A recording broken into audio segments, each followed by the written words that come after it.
আসসালামু আলাইকুম এভরিওয়ান।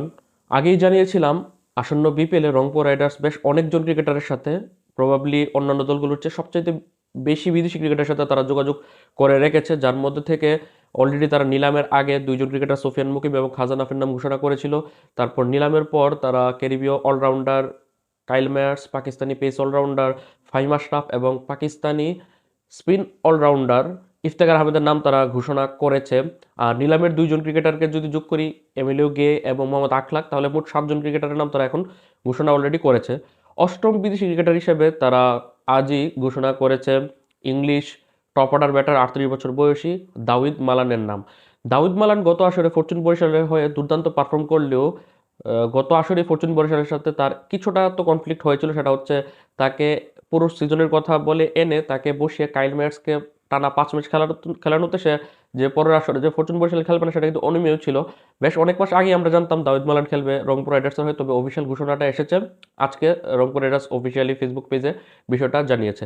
গত আসরে দাউদ মালান ফরচুন বরিশালের হয়ে 9 ম্যাচ খেলে 4টাতে নট আউট থেকে 316 রান করেছিল, 63 অ্যাভারেজ এবং 156 স্ট্রাইক রেটে 3টা 50 দেখা সে পেয়েছে। আর যদি বিপিএল এর কথা বলি, এটা তার প্রথম বিপিএল ছিল না। প্রথম বিপিএল সে খেলেছে 2017 সালে বরিশাল বুলসের হয়ে। তারপর 1 বছর বিরতি দিয়ে 2019 বিপিএলে সে খেলেছে খুলনা টাইটান্সের হয়ে। তারপর 2020 বিপিএলে কুমিল্লা ওয়ারিয়র্স, 2023 বিপিএলে কুমিল্লা ভিক্টোরিয়ান্স এবং সবশেষ 2025 বিপিএলে ফরচুন বরিশাল হয়ে মোট 5 আসরে 5টা দলের হয়ে সে 37টা ম্যাচ খেলে 7টাতে নট আউট থেকে 1185 রান করেছে, 39 অ্যাভারেজ এবং 137 স্ট্রাইক রেটে। বিপিএলে তার একটা সেঞ্চুরির সাথে তার 8টা 50 রয়েছে। তার কিন্তু বিপিএল কেরিয়ারটা কিন্তু খুবই বর্ণাঢ্য। এটা তো গেলো তার বিপিএল এর কেরিয়ার বা বিপিএল গত আসরের পারফরমেন্স। এবছর তার পারফরমেন্স কি সেটা যদি খুঁজতে যাই, তাহলে এবছর সে ইংল্যান্ডের ভাইটালিটি টি20 ব্লাস্টে ইয়র্কশায়ারের হয়ে মোট 14 ম্যাচ খেলেছে, যেখানে 14 ম্যাচ খেলে 365 রান করেছে, 28 অ্যাভারেজ, 156 স্ট্রাইক রেটে, 4টা 50 দেখা সে পেয়েছে। তাই তার এবছর টি20 কোটাটা কিছুটা তো পূর্ণ হয়েছে। পাশাপাশি বর্তমানে সে নেপাল প্রিমিয়ার লিগে চিতওয়ান রাইনোস নামে একটা দলের হয়ে কিন্তু খেলছে। অলরেডি 6টা ম্যাচ খেলে ফেলেছে, যেখানে 6 ম্যাচ খেলে 116 রান করেছে, 19 অ্যাভারেজ এবং 130 স্ট্রাইক রেটে, একটা 50 দেখা সে পেয়েছে। যদিও অ্যাভারেজটা আপ টু দ্য মার্ক না। অলরেডি তার আজকেও চিতওয়ান রাইনোজের একটা ম্যাচ রয়েছে, হয়তো আপনারা ভিডিও দেখতে দেখতে হয়তো ম্যাচের সময় ঘনিয়ে আসবে। তো এখন পর্যন্ত এই বছরটা মোটামুটি দাউদ মালানের ভালোই গিয়েছে, যেহেতু সে IL-T20 বা SC-T20-তে থাকছে না, সেই হিসেবে আসন্ন বিপিএল এর পুরো মৌসুমই পাওয়া যাবে দাউদ মালানকে।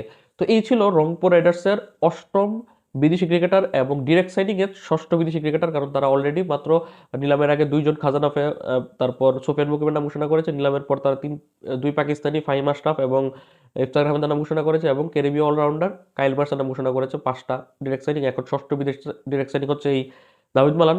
এছাড়াও আস্তে আস্তে আরও কিছু ক্রিকেটারের নাম তারা ঘোষণা করবে, যার মধ্যে থেকে এখন পর্যন্ত খুশদিল শাহ বিপিএল এ খেলতে আসার কথা রয়েছে, তবে খুশদিল শাহ এখন পর্যন্ত কিন্তু তার নাম এখনো ঘোষণা করেনি। এখন দেখার বিষয় খুশদিল শাহ শেষ পর্যন্ত আসে কিনা। তো এই ছিল সবশেষ আপডেট। আল্লাহ হাফেজ।